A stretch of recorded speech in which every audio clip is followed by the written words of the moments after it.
It's been on the lips of many political commentators for months. What is Putin's endgame in Ukraine?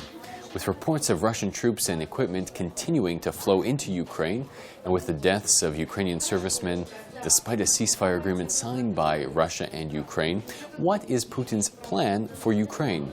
My name is Stephen Brees, and on today's press review for Ukraine Today, we take a look at a piece put together by the Moscow Times, which suggests three possible options for Russia in Ukraine. Vladimir Frolov writes that the second Minsk ceasefire agreement has stalled, and with EU sanctions tied to the Minsk's full implementation, it is getting increasingly hard to see Moscow's endgame in Ukraine. While it may be getting hard to see, Frolov has provided readers with three possibilities. One is for Russia to resume the military offensive to pressure Kiev to grant Russia's proxies in the Donbass the special status in a Confederate Ukraine. Frolov does suggest, though, that this kind of move could seriously destabilize the Russian economy further, with the international community likely to take out new sanctions against Russia.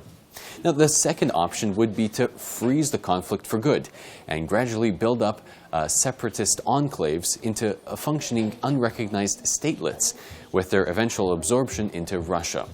Frolov believes if Putin takes this route, some Western sanctions could be lifted and Ukraine could even legally abandon its territories if Russia agrees to leave the rest of Ukraine alone. Now, the third option is for Russia to launch direct talks with Kiev to reach a comprehensive solution where Russia would withdraw its support for the separatists and allow Ukraine to restore its sovereignty in the Donbass, while Kiev would agree to Russia's purchase of Crimea through debt forgiveness and energy subsidies, ending all Western sanctions.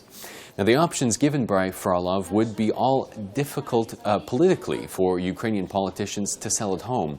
But Frolov believes the real choice Moscow has is whether to end the conflict on reasonable terms or to allow it to drag on. Now, join us again tomorrow for another press review from the Ukraine Today newsroom in Kyiv.